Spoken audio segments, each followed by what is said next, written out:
Hey there, say you're in the space of commercial real estate. I'm just going to take a random example here and try to hopefully make some sense out of it. Let's say you're in the space of commercial real estate and you actually want to, you bought either you bought 1,000 square feet or I don't know 5,000 square feet of space, office space that you want to lease, to potential uh, tenants. Now you want to tell your tenant, showcase your space, the 5,000 square foot to your tenant, and tell them how nice it is. Maybe it's ready to go for a software company, or maybe it's a law office. So it's, however those spaces are in law offices, I know they look a lot prettier than software companies. So let's say you have it, maybe it's cubicles, maybe it's office spaces, however the interior of a law firm looks like. You've done all of that and you want to now essentially start leasing this out. And in a market that's pretty tough, there's plenty of office space available. There's like no dearth of it. You are going to have to try to be unique in some ways, in more ways than some, to be able to rent out your property, that particular property, to your potential tenants, correct? So you want to do everything you can. One of the things you need is you need security. So when somebody comes in through the main door, maybe it's maybe they have to badge in through the main gate. So the people who don't have the badge don't have access to it. And there's other kinds of security and controls you have. So only people who can get to your property can actually get to it. Maybe some people can get to the property at any time of the day. Maybe there are others who have restrictive privileges, meaning they can get in during the daytime, but they cannot get in after work hours like 6 o'clock. Only certain people can do that. So there could be several other requirements around the security of your space, but that itself is not your value proposition. That's something the client, your tenant, expects because they need that security to be able to get into your property. But what they are attracted to, or what you want them to make a decision based on, is the unique, value propositions you provide in the inside of your space. Hey, here this can accommodate 10 lawyers and everybody else who works with lawyers in a law firm. Unfortunately, sorry, I don't know if I hadn't picked or chosen software as a career, law would have been probably my next choice. But I love debating. But because I haven't done that, I have no idea what the roles in a typical law firm. So you have all of that set up and ready to go. You have the machines, the software on those machines.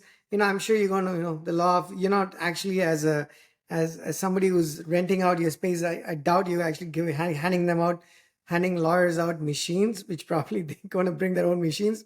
But let's just be more creative in our example here. Let's say you have everything ready to go, so the lawyer can just pop in and start doing their work and working on those cases. That would be awesome, isn't it?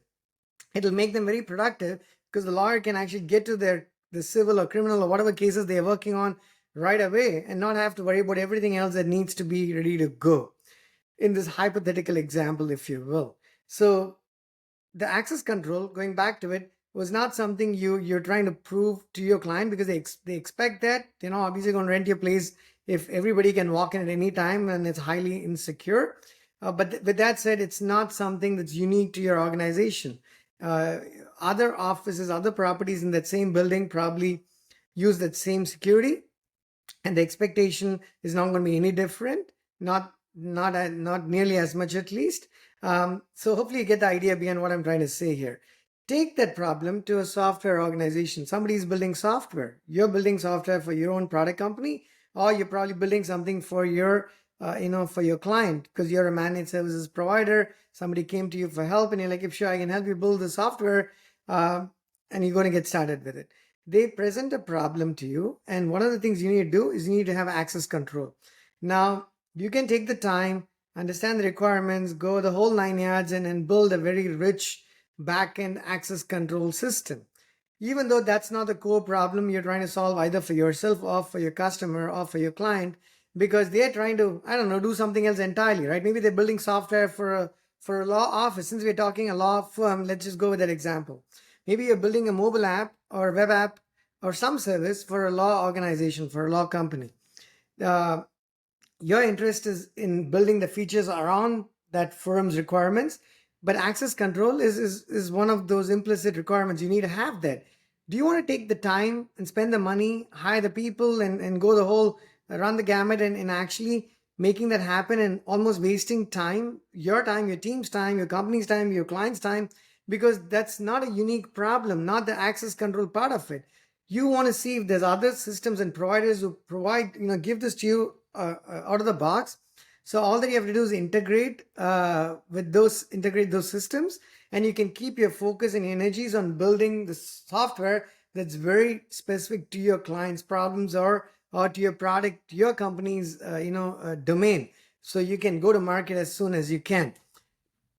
I think the answer is pretty simple. You actually do want to look for a pretty robust access control API, and that's where one of our APIs comes in. We have several APIs in production and available and ready to use, available on multiple platforms, AWS Marketplace being one of it, and other API hubs. So you can use the access control API in at least 3, if not more, capacities. You can purchase commercial licenses and then literally get licenses to our code and integrate that with your systems if you want to manage them entirely yourself and just use us for support if you need that. Or your team can do it as well after you purchase a license. Or you can subscribe to our APIs and pick one of many plans we have available, pay per request, or pay monthly plans or annual plans. Pick whatever works for you from a subscription model standpoint. Or you can actually do somewhere in between. You provision our APIs in your own infrastructure, whether it's AWS, whether it's Google Cloud, or whether it's Azure, and you can help us to sort of manage it. But you don't need to use our infrastructure if you don't want to do it, right? We support a multi-tenant environment, and that's how our customers use it, but you can choose to do it in one of 3 different ways or more. There's other alternatives and nuances to what I just mentioned here as well.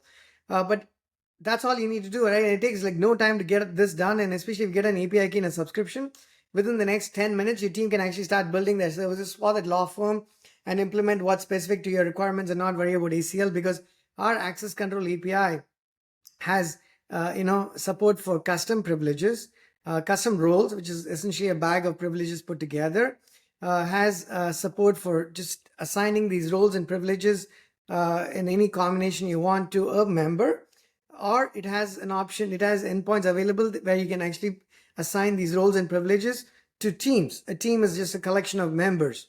So you can pick the combination you want, and it has all of the basics you'll essentially need, and a lot more than the basics. It definitely has the basics, but a lot more than that.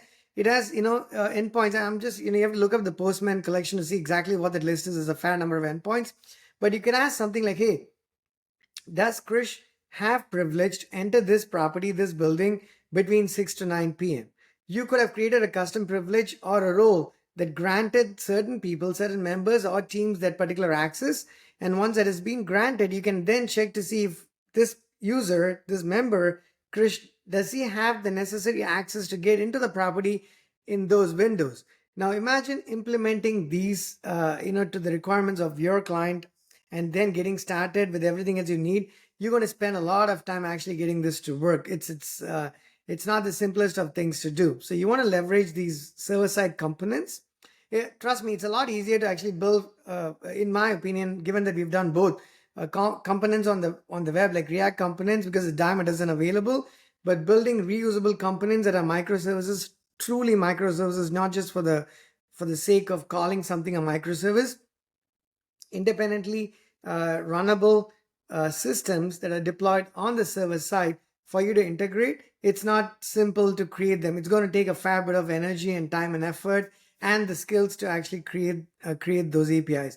Since we have them available, you should just leverage them, and it's super affordable, either as APIs, or if you want to pay by request or monthly, or you just purchase a license and then it's like a one-time license you purchase.